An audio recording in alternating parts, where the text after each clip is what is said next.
असंभव, असंभव, ऐसा हो ही नहीं सकता। अभी तो यही थे। किसने किया ये सब? किसने किया?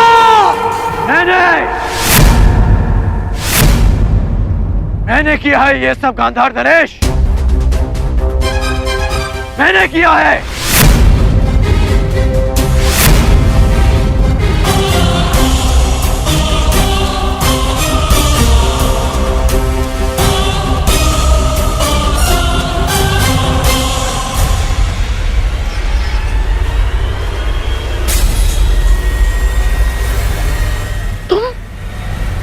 तुम यहाँ पर? आना पड़ा ताकि युवराज के मस्तक पर एक और छल का कलंक लगने से रोक सकूं। छल तो तुमने किया है हमारे साथ, अंगराज कर्ण। हाथ में आए हुए शत्रु को छुड़वा कर। छल आपने किया है गांधार नरेश, मेरे साथ, हस्तिनापुर के साथ। याद है आपने राज्यसभा में क्या कहा था? आपने कहा था कि पांडवों को अज्ञातवास में पकड़ा ना जाए, उनसे युद्ध की जाए, युद्ध में उन्हें पराजित किया जाए। और यहाँ कायरों के भांति उन्हें पकड़ने का षड्यंत्र रचा जा रहा है। आप युद्ध क्यों नहीं होने देते गांधार नरेश? और युवराज, कब तक आप इनकी बातों में आकर कुचक्र करते रहेंगे? कब तक आप इनके हाथों हस्तिनापुर को कलंकित करते रहेंगे आप? और कब तक तुम मेरे मार्ग में आते रहोगे कर्ण? कब तक? और कब तक मैं ये तुम्हें समझाता रहूंगा कि युद्ध भूमि में नहीं, मन भूमि में होता है। मन भूमि में युद्ध योद्धा का धर्म है, धर्म है।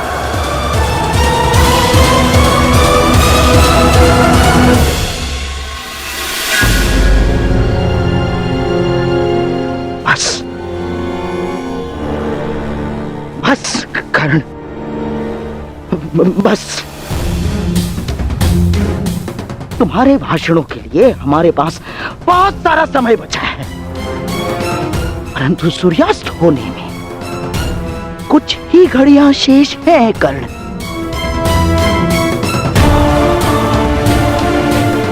आओ पांडवों को पकड़ते हैं। नहीं, मैं इस छल में आप सबका साथ नहीं दूंगा और ना ही इस छल को होने दूंगा।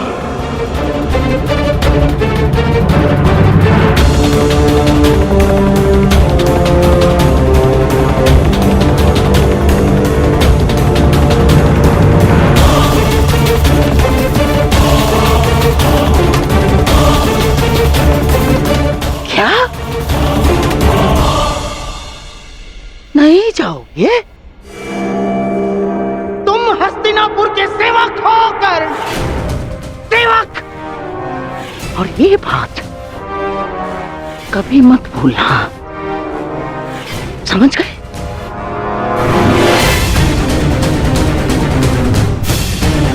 और जयद्रथ हस्तिनापुर के जामाता श्री है। अगर पांडवों ने उन्हें कोई हानि पहुंचाई कर्ण, तो हमारी दुशाला को पीड़ा होगी। और हस्तिनापुर के सेवक होने के नाते तुम्हारा यह कर्तव्य है।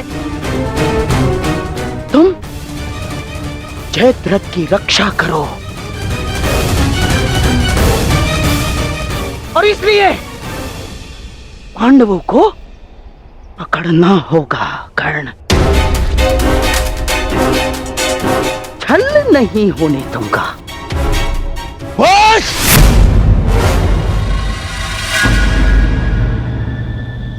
कर्ण मेरा देश है, तुम मेरे साथ चलोगे।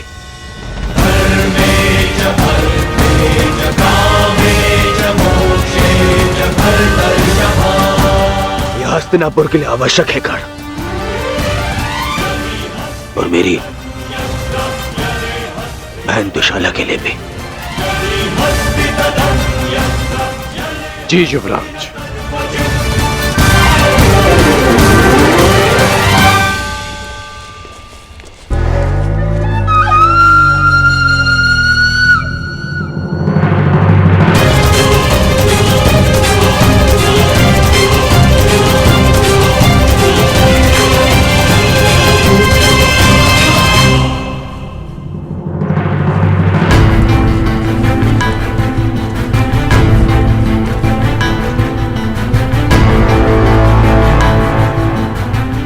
मैं सौगंध लेता हूं, यदि जयद्रथ का बाल भी बांका हुआ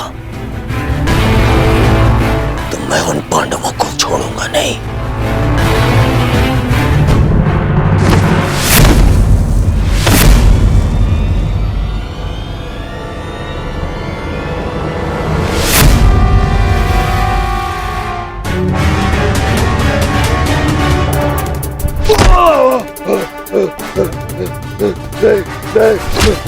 छोड़ो।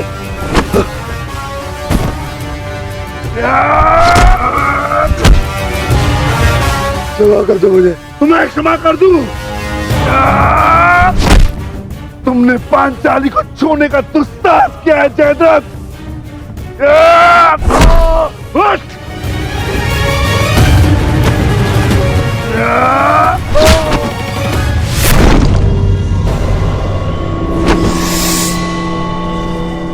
उसका दंड तो तुम्हें मिलकर रहेगा जयद्रथ।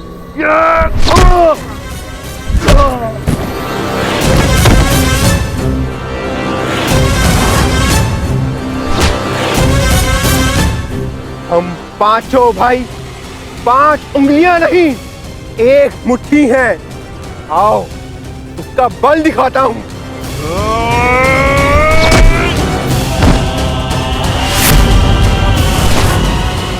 हम द्यूत भवन में विवश क्या बैठे, तुमने तो ये सोच लिया कि पांडव सदा सब कुछ सहते रहेंगे। यदि तुम्हें क्षमा कर दिया तो इतिहास हमें क्षमा नहीं करेगा।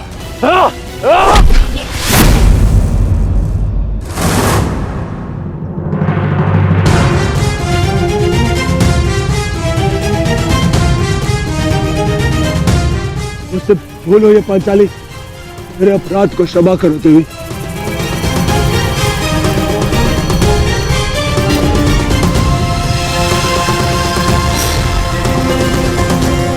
युधिष्ठिर, अभय दान दो मुझे। भूल को क्षमा किया जा सकता है, परंतु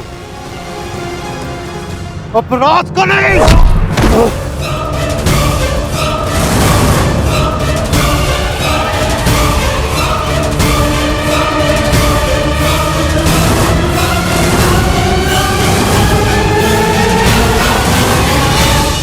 अभय दान दो युधिष्ठिर, तुम्हारी बहन का पति हूं मैं।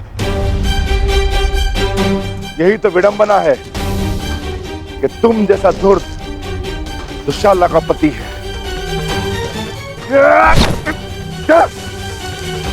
तुमने पांचाली को ऐसे ही घसीटा था ना?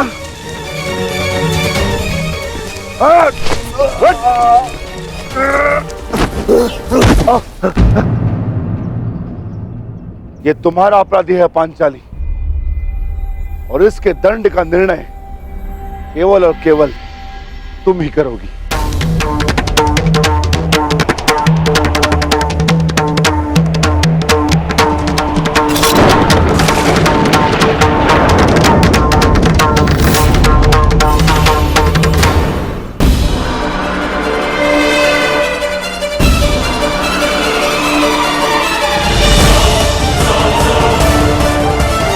क्षमा कर दो पांचाली, मेरे अपराध को क्षमा कर दो।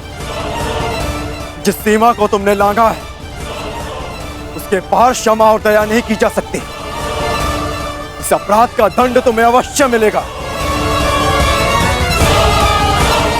भाभी श्री पांचाली, आप तो नारी हो, क्या आपके मन में भी दया नहीं? मानता हुआ अपराध हुआ है मुझसे, परंतु क्षमा चाहता हूं मैं।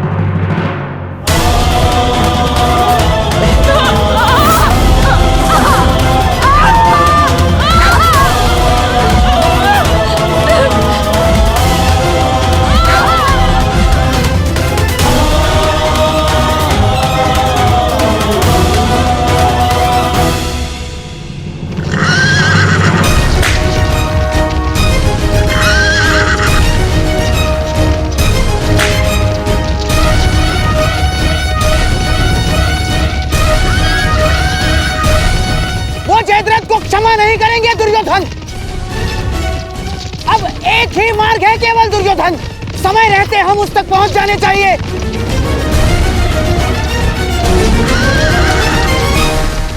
नहीं नहीं, मुझे क्षमा कर दो।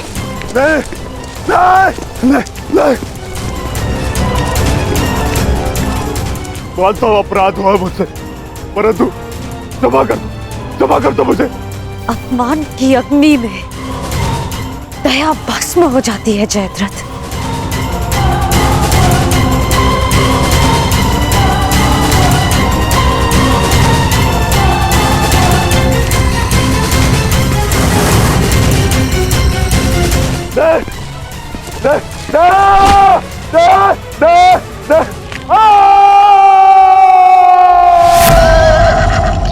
दुर्योधन, ये तो जमाता का स्वर है।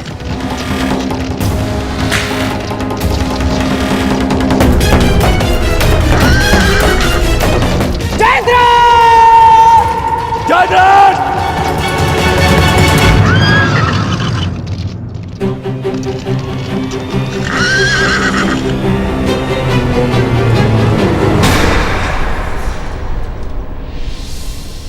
जीजाश्री,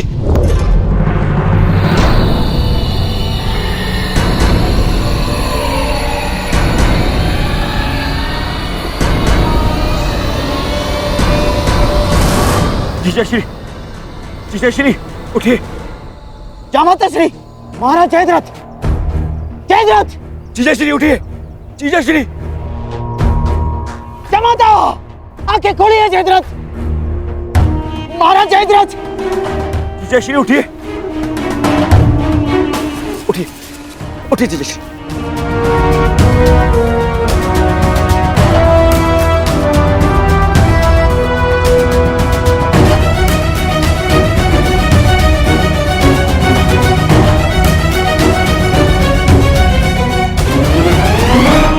महाराज जयद्रथ, ये सब किसने किया? महाराज जयद्रथ, किसने किया बताइए। पांडव कहाँ है? वो चले गए। जीजाश्री, ये सब कैसे हुआ? किसने किया ये? पांडवों ने।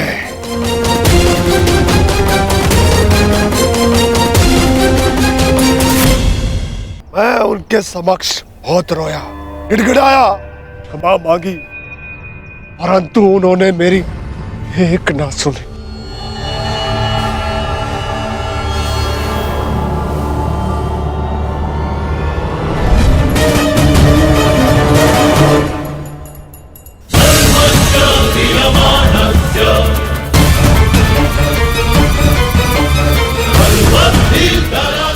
इससे श्रेष्ठकर होगा कि तुम लोग मुझे मार दो। इतना अपमान मत करो मेरा। इस अपमान के पश्चात मैं जीत बचा तो ऐसा भयंकर प्रतिशोध होगा कि तुम पांचों की आत्मा कांप उठेगी। मत कर दो मेरा। अवश्य कर देता, परंतु वो दंड तुम्हारे लिए बहुत सरल होता। तुम्हारी ये 5 चोटियां स्मरण दिलाती रहेंगी तुम्हें कि पांचाली को हाथ लगाकर तुमने कितनी बड़ी भूल की थी। और फिर दुर्योधन को संदेश भी तो देना है कि तुम्हारा ये अपमान एक चेतावनी है उसके लिए कि हम अपना अपमान अभी तक नहीं भूले। 1 वर्ष पश्चात हम फिर लौटेंगे अपनी प्रतिज्ञा पूर्ण करने। बस अर्जुन, बस। इतना ही पर्याप्त है। चलो। अर्जुन, मैं प्रतिशोध लूंगा।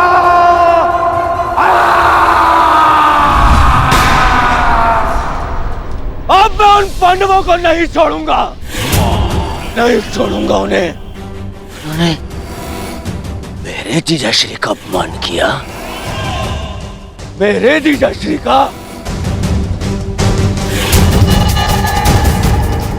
इनका अपमान करके उन्होंने मुझे दिग्विजयी दुर्योधन को ललकारा है।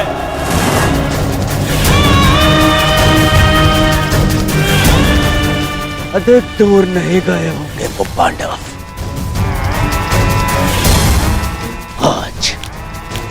आज और इसी क्षण आज फिर से वनवास भेजूंगा।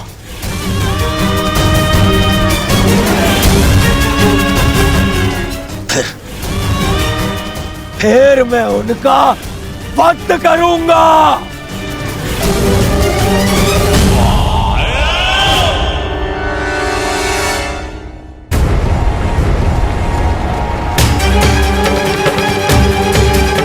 जाओ और जाकर उन पांडवों को लेकर आओ। परंतु युवराज,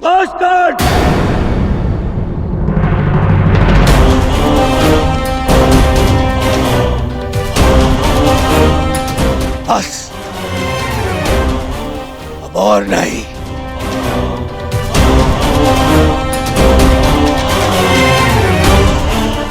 जाओ सैनिकों और जाकर उन पांडवों को अभी इसी क्षण मेरे समक्ष लेकर आओ।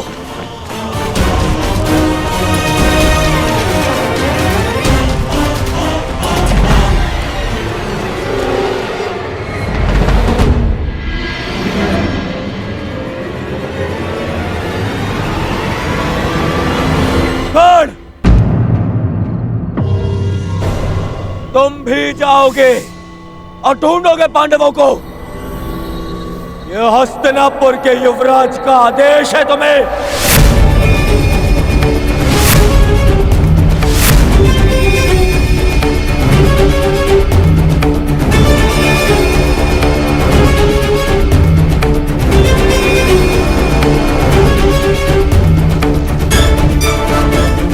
दुर्योधन, मुझे इस पर संदेह है। मुझे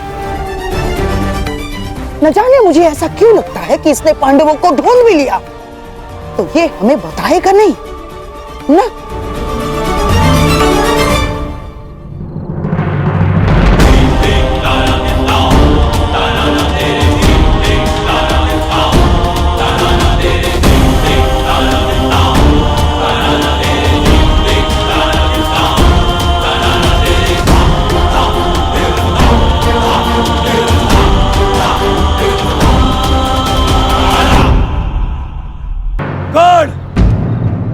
तुम भी जाओगे और ढूंढोगे पांडवों को।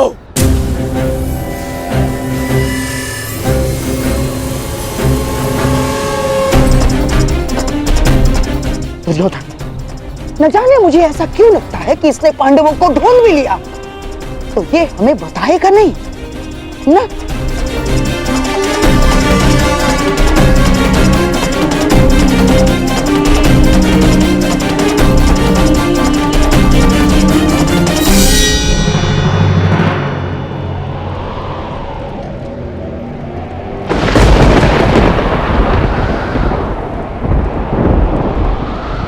हे प्रभु, अज्ञातवास प्रारंभ हो चुका है। मेरे पुत्रों को सकुशल रखना, बड़े शत्रु की दृष्टि से बचाए रखना।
भाग्य हमारे पक्ष में।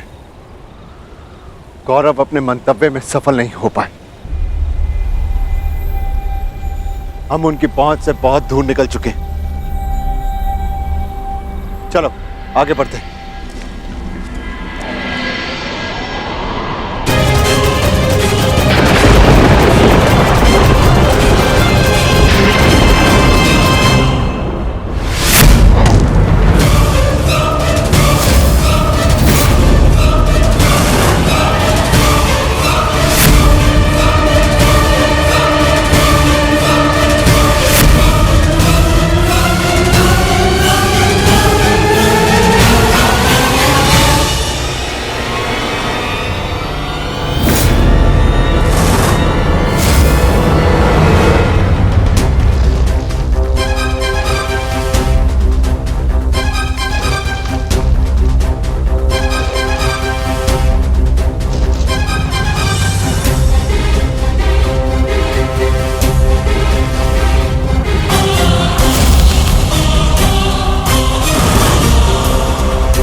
यदि आज फिर से वनवास भी गया तो तुम्हें स्वर्ग पहुंचा कर जाऊंगा।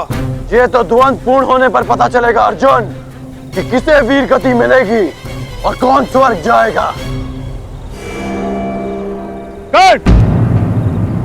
कौन है वहां?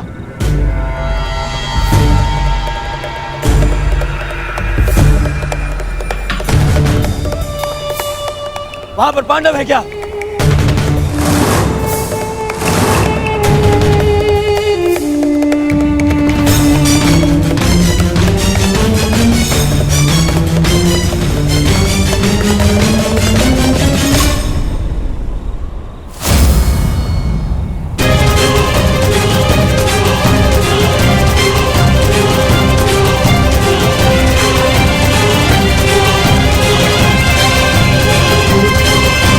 हाँ, पांडव है यहाँ।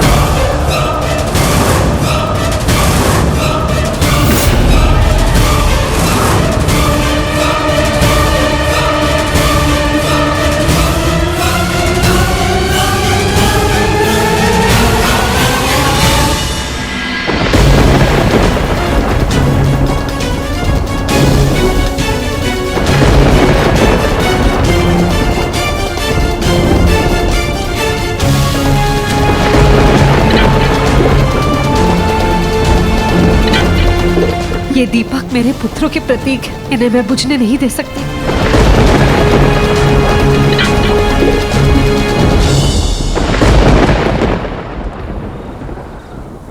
दुर्योधन, देखो ये हमें भटका रहा है। नहीं मामा श्री, कर्ण मेरे साथ में ऐसा नहीं करेगा। दुर्योधन, कुछ समय पूर्व इस कर्ण ने जो हमारे साथ किया वो क्या था? हाथ में आए हुए पांडवों को जाने का अवसर दिया इसने।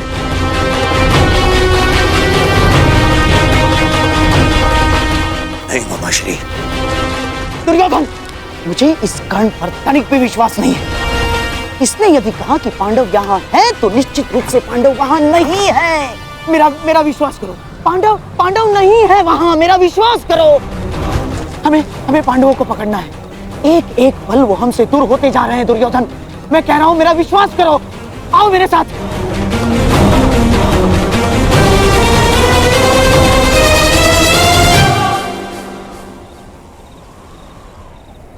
मामा श्री कह रहा है तुम्हारा। इस पर विश्वास करोगे तुम? इस पर?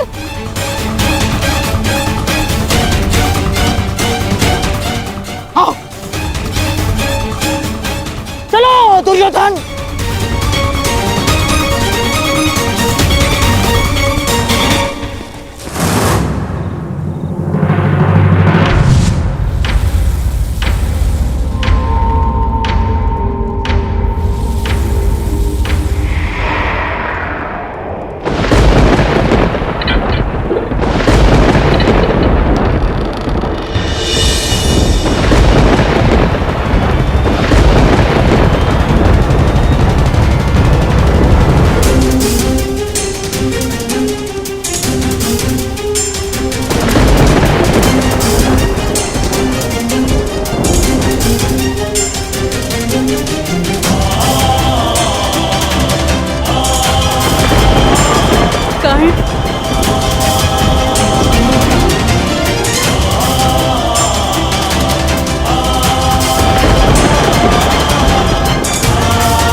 ये मत समझना कि मैं तुम्हें दयावश छोड़ रहा हूं, परंतु आज हमारे द्वंद्व का दिन नहीं है।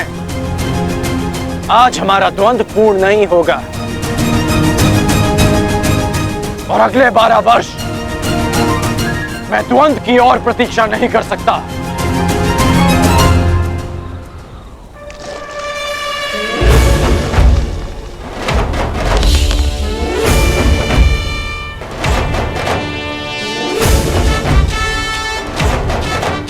एक वर्ष पश्चात हम फिर मिलेंगे अर्जुन,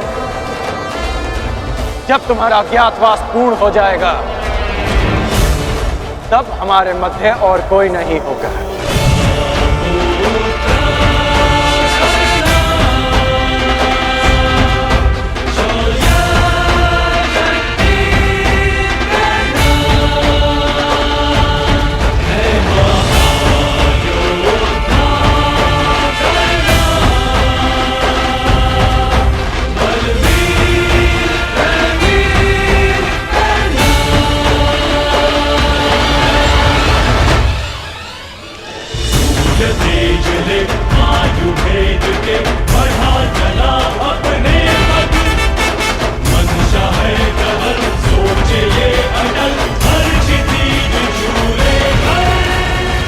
मैं जीवन में कभी कर्ण जैसे पुरुष से नहीं मिला।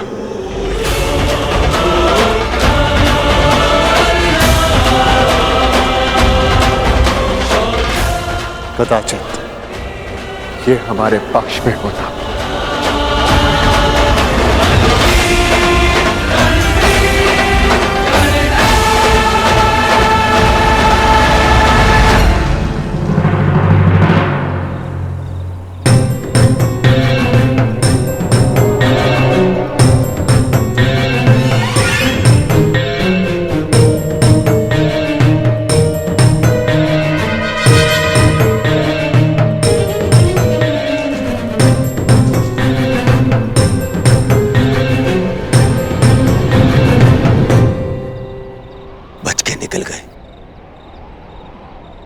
फिर से बच के निकल गए, फिर से बच के निकल गए वो पांडव, फिर से बच के निकल गए मामाश्री।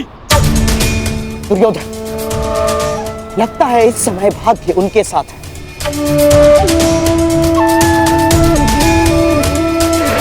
परंतु वर्ष में 6 बार ऋतु बदलते हैं, 6 बार। पूरा 1 वर्ष है हमारे पास। हमारा भी समय आएगा दुर्योधन, अवश्य आएगा, अवश्य। परंतु अब बहुत रात्रि हो चुकी है। अब रात्रि के इस अंधकार में उन पांडवों का पीछा करना असंभव होगा। अब क्या करना है, इसका निर्णय हस्तिनापुर जाकर ही करेंगे।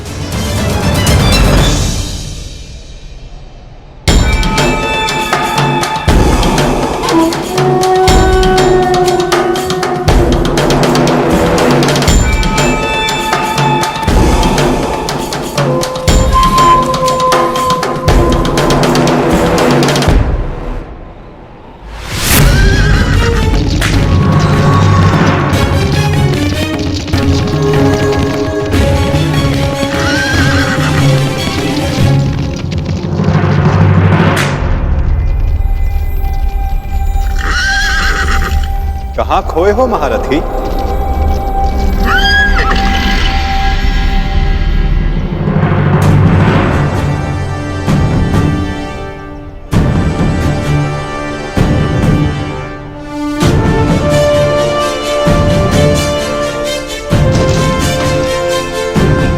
प्रणिपात केशव, क्षमा कीजिएगा, मैंने आपको देखा नहीं। क्योंकि मन उद्विग्न है, द्वंद अधूरा छोड़कर आ गए। हाँ, पाषाण बनकर जिस जल में गिरे थे उसी के साथ छल किया अंगराज। क्या इसे मैं ये संकेत समझूं कि तुम न्याय के पक्ष में आ रहे हो? आप तो सब जानते हैं केशव। हाँ, परंतु तुम्हारे मुख से सुनने का अलग ही आनंद है मित्र। तुम्हें सुनना अच्छा लगता है। तो सुनिए, मैंने छल नहीं किया, मैंने छल रोकने का प्रयास किया है। प्रयास किया है कि द्यूत में जो अधर्म हुआ उसे धर्म युद्ध से धोया जा सके। और यदि इसे कोई छल मानता भी है तो मेरा मानना है कि एक महान लक्ष्य के लिए एक असत्य का पाप चढ़ भी जाए तो कोई बुराई नहीं।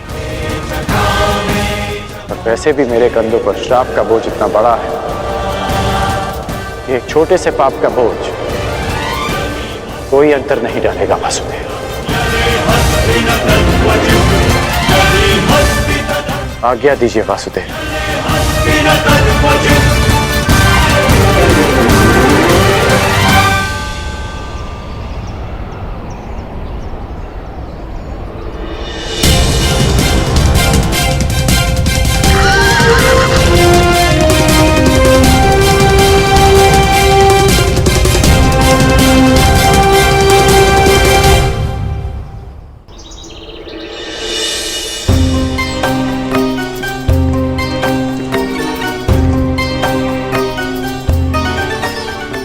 नहीं जाता, तनिक विश्राम कर ले आर्य पुत्र।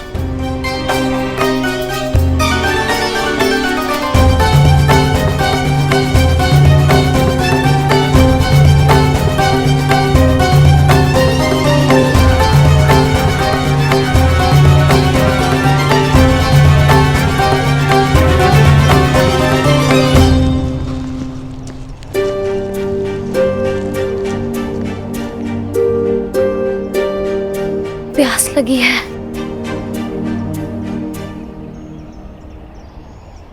यहाँ तो आसपास जल भी नहीं दिखता।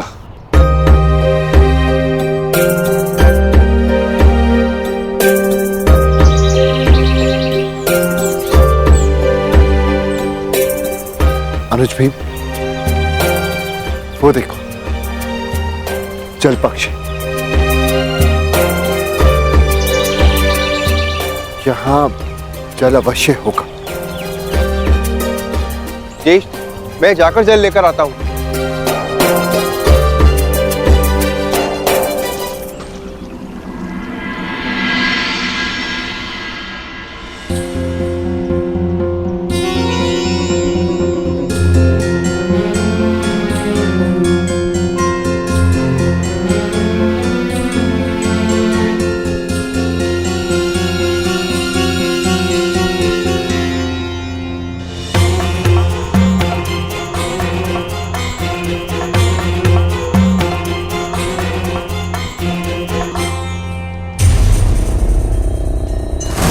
रुक जाओ।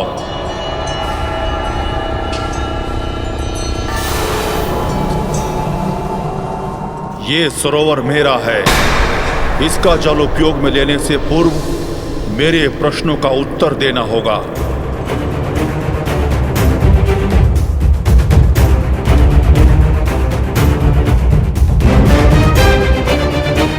मैं नहीं जानता कि तुम कौन हो, परंतु तुम इतना जान लो, मैं पांडुपुत्र नकुल हूं, गुरुवंशज, महाबली भीम, धनुर्धारी अर्जुन का अनुज।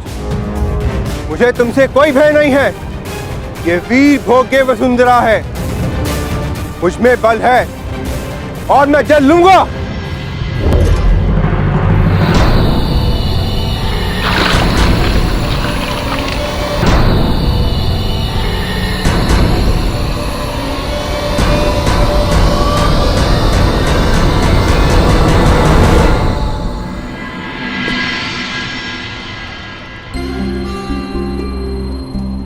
प्रणिपात माताश्री।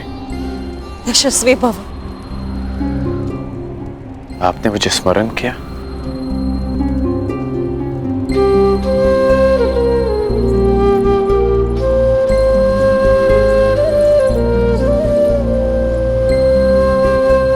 सुना मैंने, कल क्या हुआ, किस प्रकार तुमने मेरे पुत्रों को फिर वनवास जाने से रोका। धन्यवाद करना था तुम्हारा, परंतु मन में एक प्रश्न है। जिनका तुम दमन करना चाहते थे,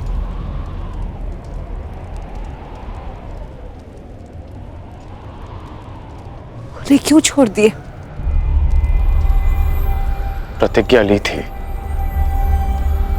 कि युद्ध में आपके पुत्रों को पराजित करूंगा, इसलिए जाने दिया। अर्थात वो युद्ध में अवश्य पराजित होंगे।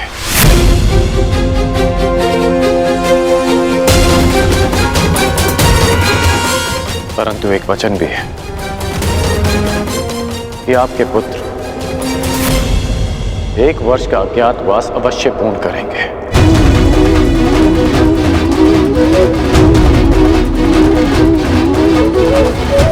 आज्ञा दीजिए माताश्री।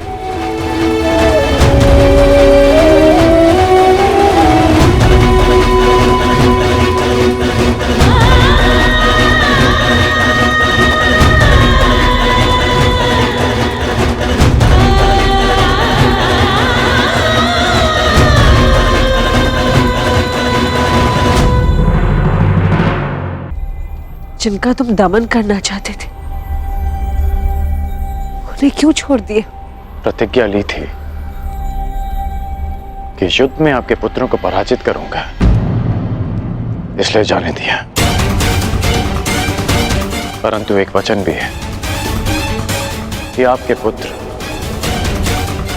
1 वर्ष का अज्ञातवास अवश्य पूर्ण करेंगे।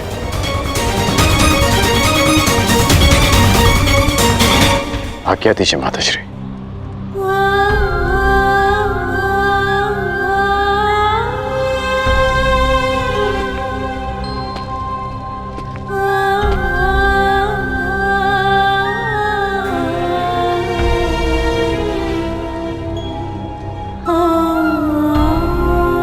कदाचित मैं तुम्हें बता सकती पुत्र कि तुम सबसे ज्येष्ठ कौनते हो। हे भगवान, एक वरदान को क्यों मेरे लिए अभिशाप बना डाला तूने?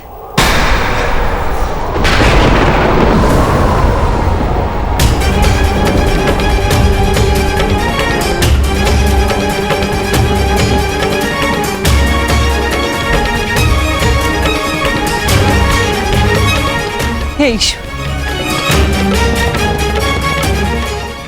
कौन सा संकट आने वाला है मेरे पुत्रों पर?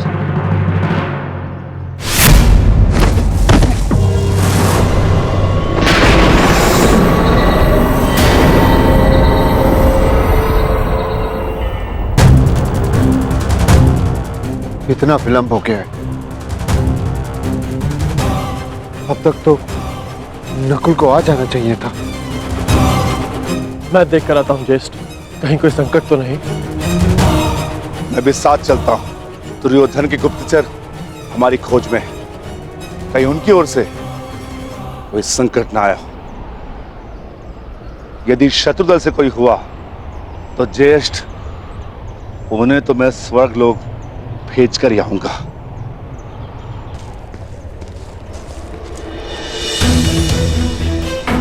नकुल! नकुल! नकुल! नकुल! भ्राता भीम! नकुल! नकुल! नकुल! नकुल! नकुल! नकुल! उठ जा। नकुल! देखिए ना भ्राता भीम, क्या हुआ है नकुल को? ये कुछ बोल क्यों नहीं रहा? नकुल! नकुल उठ जा। नकुल!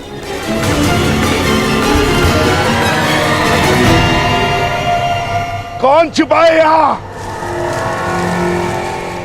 किसने मेरे अनुज नकुल पर प्रहार करने का साहस किया है? मैं भीम उसे ललकारता हूँ।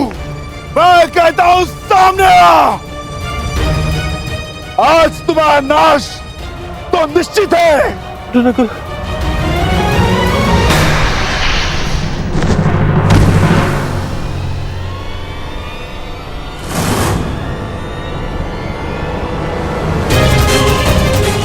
अरे क्या हो गया? उठो। नकुल, सहदेव उठो, सहदेव।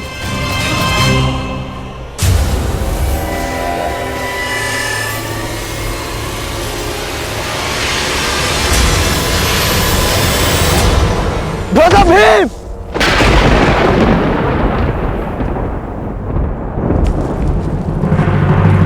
दादा भीम! दादा भीम! सहदेव! सहदेव! नकुल! नकुल!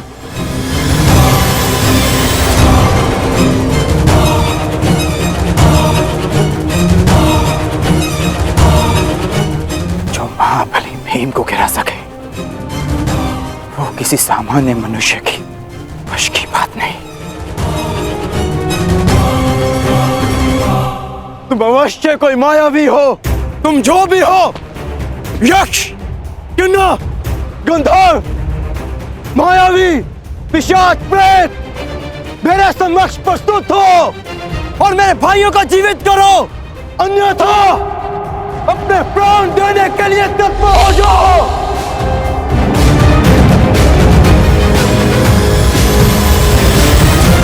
मैं धनुधारी अर्जुन तुम्हें ललकारता हूं।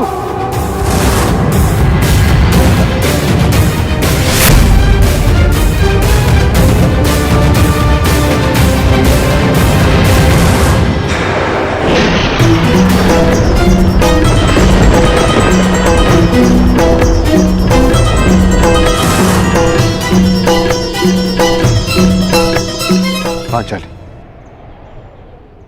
ये भाला तुम्हारी सुरक्षा के लिए। मैं अपने अनुजों को ढूंढने जा रहा हूं। मैं भी साथ चलूंगी आर्या। नहीं पांचाली, संकट पता नहीं कितना बड़ा होगा। ये भाला अपने पास रखो। और हाँ, यदि मैं ना लौटा तो तुम सुरक्षित पांचाल लौट जाना। परंतु पांचाली, ये मेरी आज्ञा है।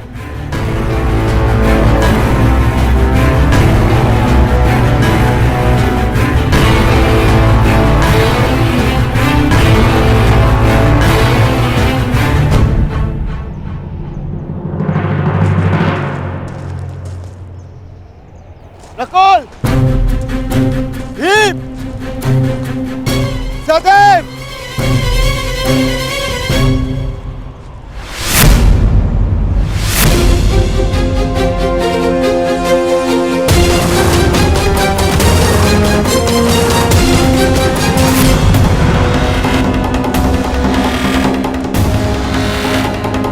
भीम! भीम! उठो भीम! सहदेव! सहदेव! नकुल, आंखें खोलो! अर्जुन! अर्जुन, अपनी आंखें खोलो अर्जुन! उठो मेरे अनुजो! उठो! उठो अनुजो, उठो!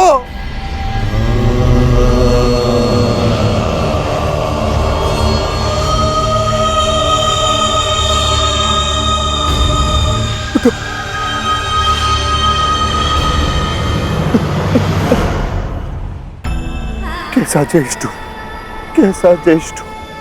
युद्ध में हारे जाने के पश्चात भी जिन्होंने मुझ पर अपना विश्वास नहीं हारा, उनकी सुरक्षा मैं कैसे नहीं कर सका? क्या उत्तर दूंगा? क्या उत्तर दूंगा मैं माता कुंती को? क्या उत्तर दूंगा मैं पांचाली को? क्या उत्तर दूंगा मैं उन्हें?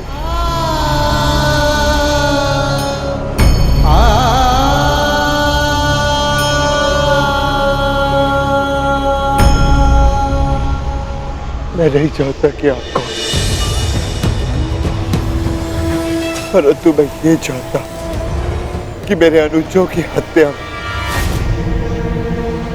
आपका हाथ अवश्य, आप अदृश्य अवश्य है, परंतु मैं ये जानता हूं कि आप मुझे सुन और देख अवश्य सकते हैं। तो आप ये भी सुन लीजिए, ना तो ये युधिष्ठिर अपने अनुजों को अपने साथ लेकर जाएगा या इसी सरोवर के तट पर, अपने प्राण दे देगा। कृपा करके बताएं कि आप कौन है? मैंने तुम्हारे भाइयों की हत्या की है और तुम्हारे भाइयों का वध हुआ क्योंकि वो इसी के पात्र थे। उन्होंने मेरी आज्ञा की अवहेलना की थी। मेरे प्रश्नों का उत्तर दिए बिना मेरे सरोवर का जल लिया और युद्ध करने को प्रस्तुत हुए। अब तुम्हारी बारी है युधिष्ठिर।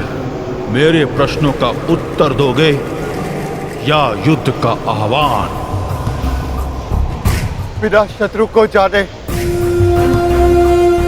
बिना उसका मंतव्य पहचाने युद्ध करना धर्म नहीं। इसीलिए समक्ष प्रस्तुत होकर आप मुझे बताएं कि आप कौन हैं?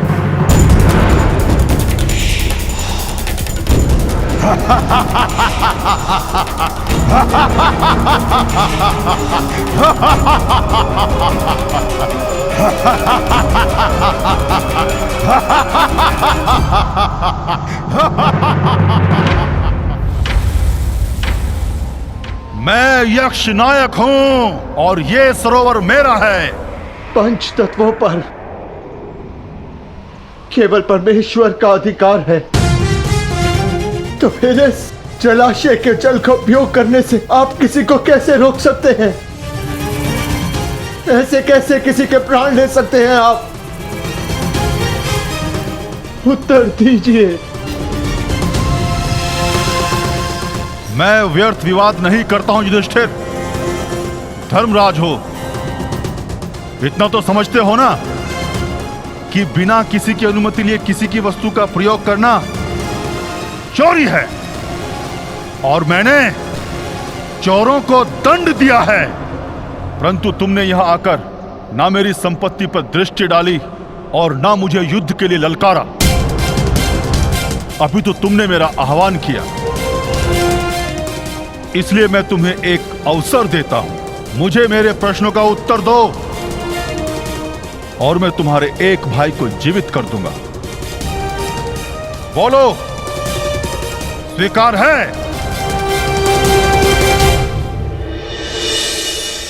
हे प्रभु,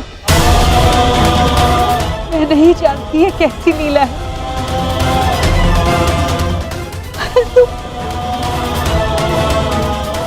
इस मां की परीक्षा मत लो। मेरे पुत्रों की रक्षा करो प्रभु, मेरे पुत्रों के। अपने भाइयों के पश्चात मुझे अपने जीवन का कोई मोह नहीं है महोदय।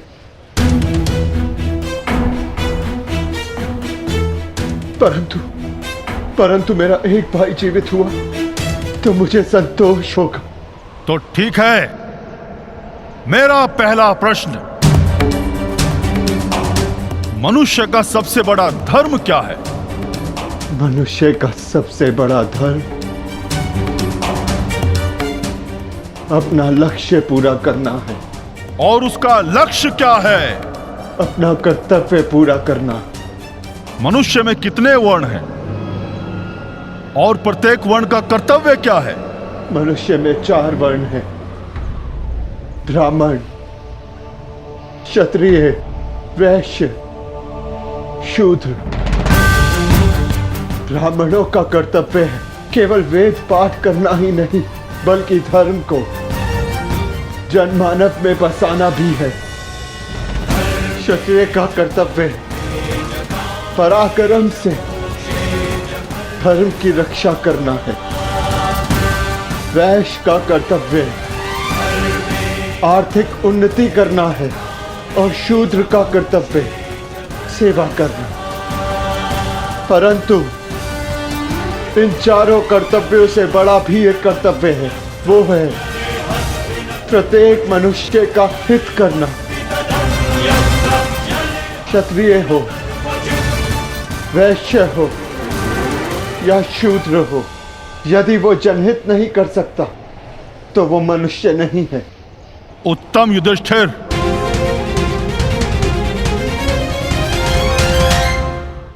अब ये बताओ कि जल से पतला कौन है? जल से पतला ज्ञान है, जिसकी धारा अज्ञान की चट्टान को काट कर बहती है। भूमि से अधिक सहनशील कौन है? माता भूमि से अधिक सहनशील होती है। और आकाश से ऊंचा कौन है? आकाश से ऊंचा स्थान पिता का है।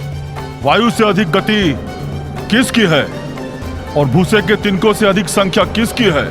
मन की गति वायु से अधिक तीव्र है और चिंता की संख्या भूसे के तिनकों से अधिक है। विदेश में मनुष्य का संबंधी कौन है? रोगी का संबंधी कौन है? और मृत्यु शैया पर लेटे मनुष्य का संबंधी कौन है? विदेश में मनुष्य का सबसे बड़ा संबंधी उसकी विद्या है, जो एक मित्र की भांति उसे हर संकट से बचाती है। रोगी का संबंधी उसका चिकित्सक है, जो पत्नी और माता की भांति उसकी सेवा करता है। और मरने वाले का संबंधी केवल धन और दान है, उसके सत्कर्म है, जो मरने के पश्चात उसके साथ जाते हैं। क्या है जिसके नाश से मनुष्य सबका प्रिय बन जाता है? क्या है जिसके नाश से मनुष्य सुखी हो जाता है? और कौन सा शत्रु है जो मनुष्य का नाश करता है? अहंकार के नाश से मनुष्य सबका प्रिय हो जाता है। कामनाओं के नाश से वो सुखी हो जाता है। और वो शत्रु जो मनुष्य का नाश करते वो क्रोध है।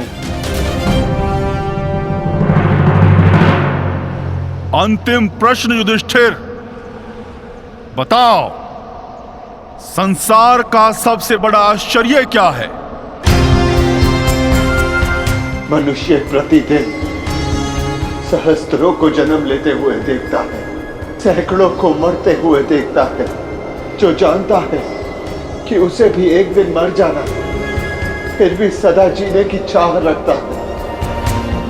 ये संसार का सबसे बड़ा आश्चर्य है। तुमने मुझे संतुष्ट किया युधिष्ठिर, मैं प्रसन्न हुआ। बताओ, तुम्हारे किस भाई को जीवित करूं? भीम को या अर्जुन को? ये दोनों महाबली हैं, तुम्हारी रक्षा कर सकते हैं। मनुष्य की रक्षा ना भीम से हो सकती है, ना अर्जुन से।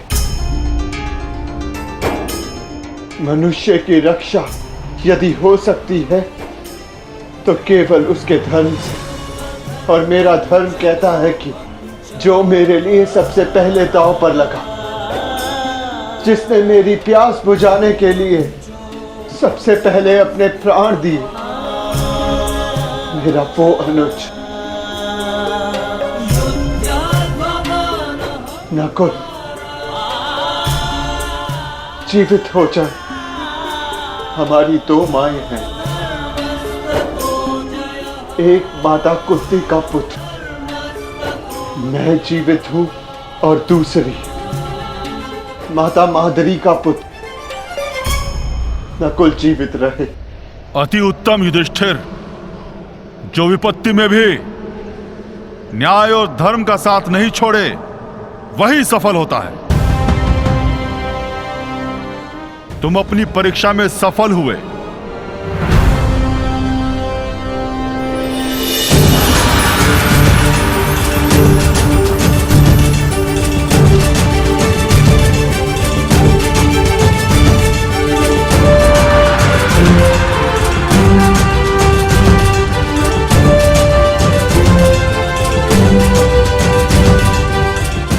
आज मैं पूरा संसार जीत के, मेरे पांचों भाई मेरे साथ हैं। मुझे किसी की कामना नहीं।